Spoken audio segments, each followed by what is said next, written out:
unusual and the unknown. Come with me, my friend. We shall descend to the world of the unknown and forbidden.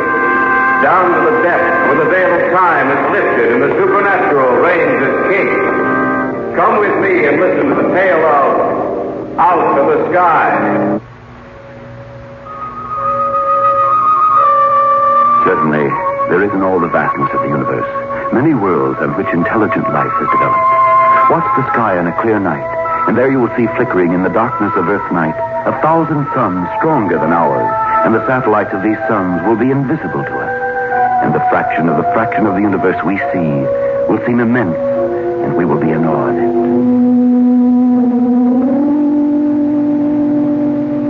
Already men's minds have turned to the stillness of space. Already his thirst for knowledge has led him in imagination on many an expedition into space. The most primary things we know. But there remains a world, a universe of things we don't know.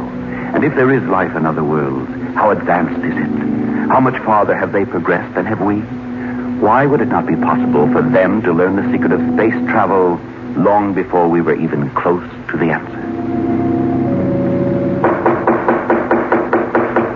I wonder who that can be. I'll get it. Yeah. Well, that's strange. Who is it, dear? No one. There's no one out here at all. I don't know if someone... What's the matter? What's the...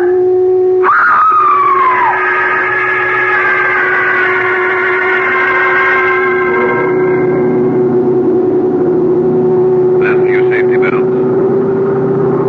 Fasten your safety belts.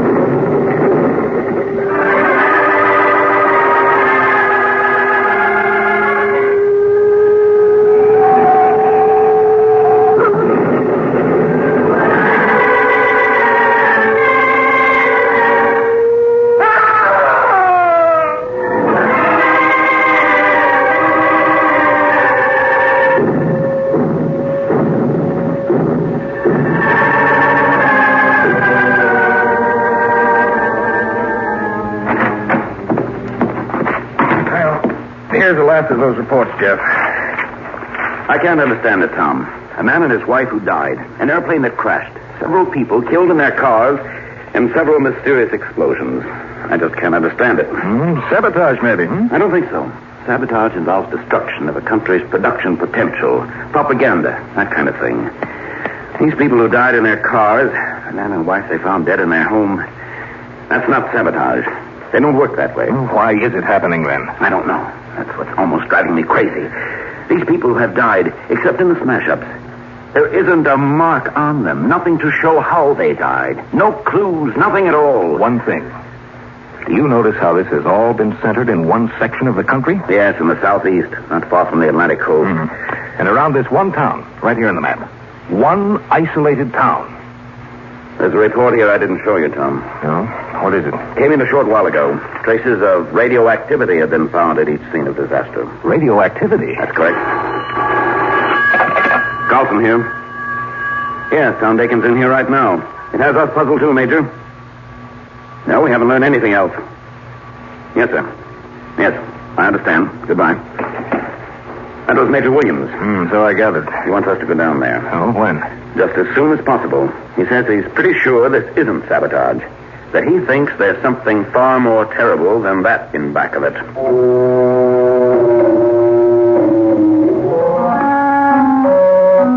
Tom Dakin and I got reservations on the first plane out. For reasons of security, after the first few reports, a censorship had been placed on any further news from the disaster area. We landed at one of the southeastern coastal cities and took a train the rest of the way.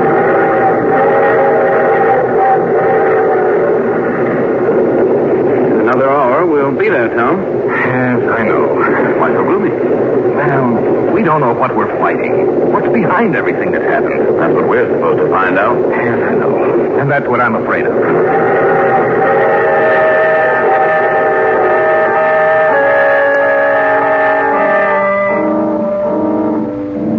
As soon as we reached the town, we got in touch with the local authorities.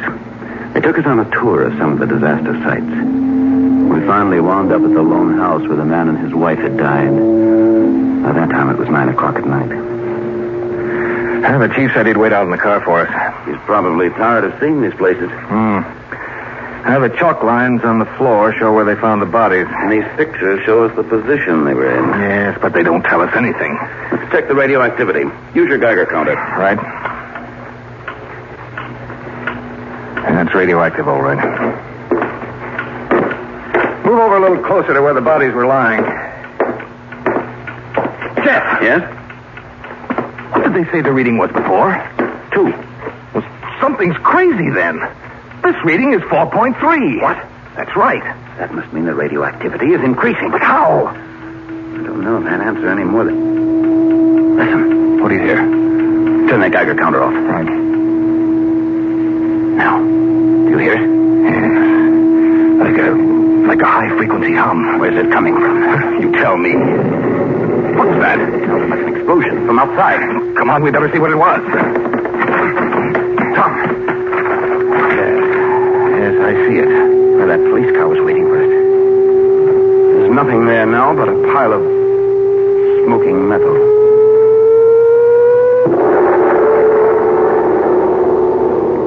We'll return to the tale of Out of the Sky in just a moment.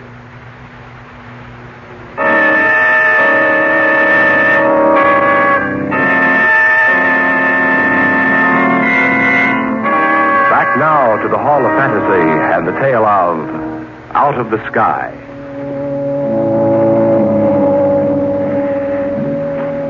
Tom Dakin and I had been inspecting the house of the couple who had mysteriously been killed. Outside, a car waited for us. Suddenly, we had heard a strange humming sound of a high frequency. And then we had heard the explosion outside. We ran outside only to discover that the police car was a mass of smoking wreckage. Tom, there's nothing left but a pile of smoking metal. Yes, I see it. What could have happened? I don't know. We'd better send a wire to Williams and get him out here. I don't like the looks of this.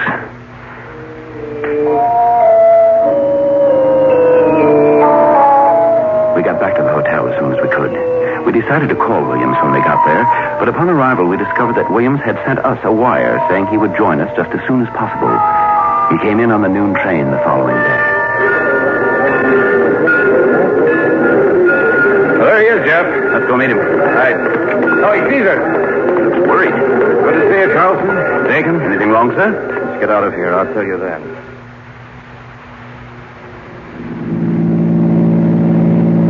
Have you seen all the places where the accidents took place? All of them. There's something strange about that, Major. What do you mean? You must mean the radioactivity, Tom. That's right. Major, those early reports mentioned radioactivity. Yes, I know. The original reading was less than 2. Now it's 4.3. What? That's right. And I might as well tell you what I know. We've received a report from an airline pilot about a strange ship. Oh? Yes, that's right. According to what he said, it didn't look like anything he'd ever seen before. That there wasn't a silhouette of any ship on Earth that looked like what he saw. What did it look like? It was circular in design. Like... Yes, that's right. We told you about what happened last night. Yes. It's a good thing you weren't in that car. Who are they? Visitors from out of the sky, Dick. Out of the sky? Out of space, if you prefer. And you believe the pilot's story? Yes, I do. But why did they come here? Well, they're not friendly. We're sure of that. And they're concentrating on this area. That means their ship is somewhere around here. We have to find that ship. No matter what the cost, it and they must be destroyed.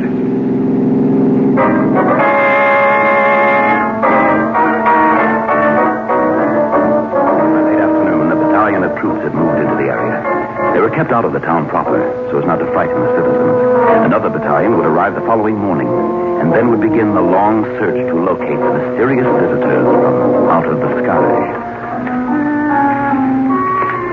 About 7:30 that evening, Tom Dakin went out to visit some of the places where the accidents had occurred.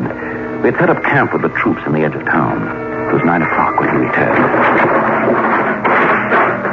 Yes? Major Williams. What is it, Tom? Look, I went out to where some of those automobile crashes took place. Yes? I took the Geiger counter along. What happened? The reading's up again. It's over 5. Did you check just one site? No. 3 of them. The reading's over 5 in each place, and one of them was close to 6. That means that radioactivity is increasing. But why? And another thing, the area of radioactivity seems to be spreading. Spreading? That's right. Jeff and I checked them yesterday. Now, one of the officials with us said the area seemed larger than it was before. Tonight I discovered it was larger than it had been yesterday, and I'll lay even odds it'll increase by tomorrow. Come here a minute. I have a map here with every site in which an accident occurred. Let's take a look at it. For one thing, all those little marks you have on that map seem to be in a definite pattern. Yes, I noticed that earlier. Look. The whole town is encircled by these spots. And they seem to be spaced at regular intervals throughout the town, too. And they spread. What did you say, Major? Each of those little spots you see on the map represents a radioactive area, Carlson.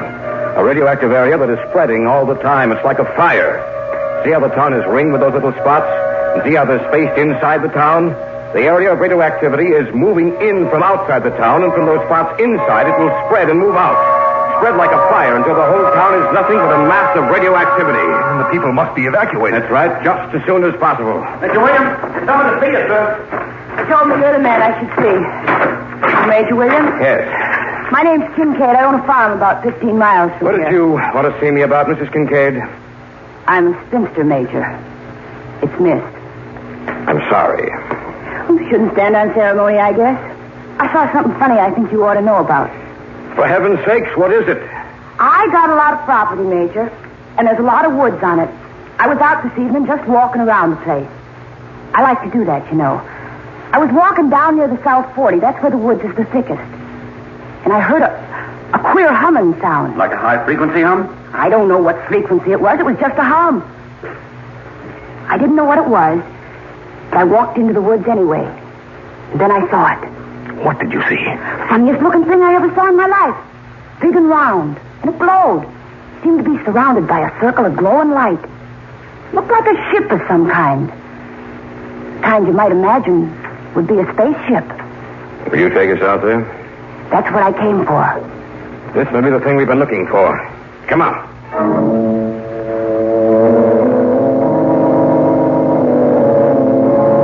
We took a jeep, and the four of us drove through the night to Miss Kincaid's farm. Even she was silent as we drove out there. And the thought uppermost in our minds was, what would we find out there? Who were they? And what did they look like? I never been so bruised in all my life. Oh, is that the woods up there? That's right. I don't see anything up there. Oh, the trees are too thick. Can't see a thing till we get inside the woods. There's a clearing near the center of them. Well, this is as far as we can go. All right. Let's go. Well, I'll lead the way. You just follow me. She's not making all this up. I don't think she is. Fits in too perfectly with what we know. Yes, you're right, Major. Yes, I hear it. It ain't far now. Look up there. There seems to be some light. That must be it. Strange kind of light, like a phosphorescent glow. It's getting stronger. Getting very close to it. Yes. There it is. Well, what do you think of it? It's just like you said, Miss Kincaid. Want to go up close and get a good look? Could be a fool. The thing is surrounded by a radioactive circle. If we stepped into that band of phosphorescence, we'd be dead within a matter of minutes. It's frightening. Sitting there, something completely alien to this world. Not only alien to this world, Dakin, but bent on its destruction.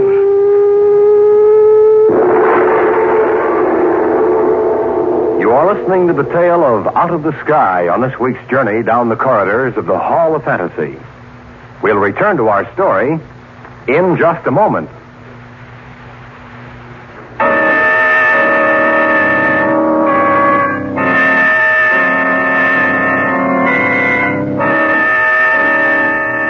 And now, back to our story. An original tale of fantasy featuring Everett Clark and Carl Greyson entitled Out of the Sky. The four of us stood there at the edge of the clearing. Before us loomed a circular disc, surrounded by a band of eerie luminescence. Put the Geiger counter on, Tom. Right, Major. I'll move a little closer. Don't go any farther, Tom. No, I won't. There's no danger. Look, I'll walk right into it. Stop, don't go in there. There's no danger. Stop her! Wait a minute. Look. There's no danger. Not to me. You see what's happening? This sight to frighten you? We are far ahead of you, Earthmen. I was sent here To to... discover how progressed you Earthmen were, and I find that you are barbarians. I am supposed to return to my planet and report on what I have found. Now I discover that I alone can conquer you. I can even assume your shapes. Prepare to meet your doom, Earthmen.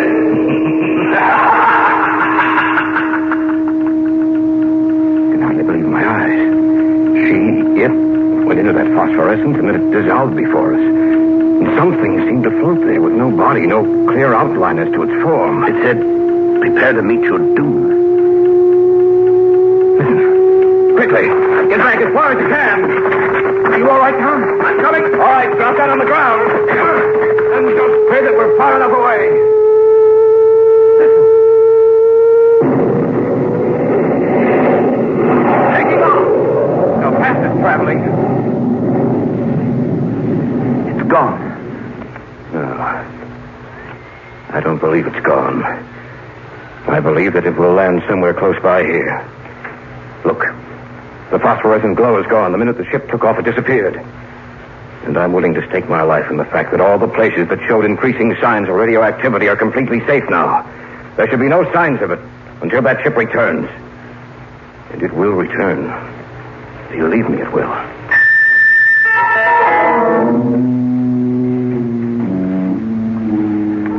As soon as we got back to the camp, we sent details out to ascertain whether Major Williams' surmise was correct. It was. Every place which had shown traces of radioactivity had lost it. For the moment, we were safe. Do you think it's gone back to wherever it came from, Major? I don't. And you think it will strike again? Somewhere else? Not somewhere else, Carlson. It will return to this area. Why? The preliminary operations were begun here, Jeff. Evidently, that ship must be on the ground in order for it to increase the radioactivity in those areas which it has already struck. The minute it leaves the ground contact, the radioactivity circuit is broken. It will have to return to reactivate those circuits. And we'll know when it returns when those spots show signs of renewed radioactivity. But why would they want to conquer us, Major Williams? Why not come as friends? Perhaps they believe that we'd be hostile to any friendly overtures. I don't know. Maybe they're ruled by a party that wants to conquer planets, just as we've sometimes been ruled by men who wanted to conquer nations. The visitor said we were barbarians. In relation to their technological advancement, perhaps we are. But I think that gives us our one chance of defeating him. How? I think he's underestimated us. Underestimated our weapons. He landed here in a rural section of the country. He doesn't realize the weapons we do have at our command. And that may be our trump card.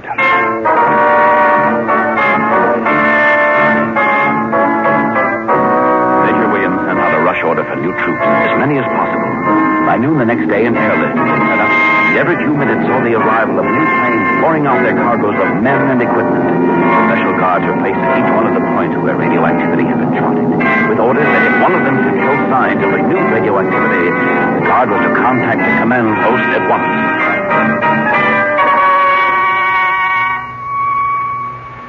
It was the evening of the second day after the ship had blasted off.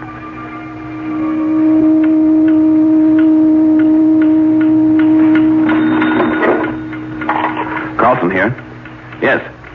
Yes, I understand. Yes. Move away from the center of the danger point. That's right. The ship has returned? Yes. You'd better get the area commanders ready. That's what I'm going to do. Major Williams, to all area commanders, put Plan A into operation. If the first sight of the ship, notify me, then the Air Command. They know what to do.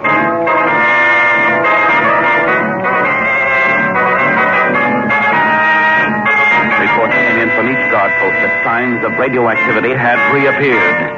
From where we were, we could hear the reconnaissance planes taking off. The whole camp had suddenly roused itself from the lethargy of waiting to a concerted drive to find the enemy and destroy it.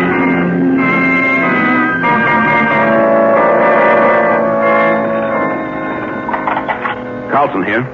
You have? Where? Yes, I have it. Get in touch with Air Command right away. They found it. Where? You'd never believe it. The ship has returned to that cleared area in the woods. Probably thought we never looked there. Let's get up there. We've got to make sure our men are back far enough. What we're going to drop is the most powerful weapon in the world.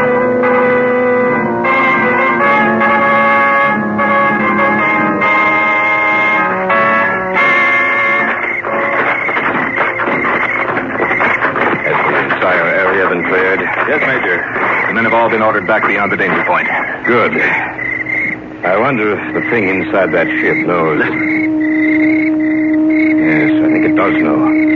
Why doesn't that plane get here? The sound is getting stronger. Maybe this is a trap. Maybe that thing knew what we'd do. Perhaps it can destroy everything in this area for miles around. Maybe that was the reason we were allowed to live, so that we could bring in reinforcements. It can destroy 100,000 and listen. I hear the plane. They only get here in time. What if it blasts off? Then we've lost. The first and only battle we'll be allowed to have. They've dropped the bomb. Duck down.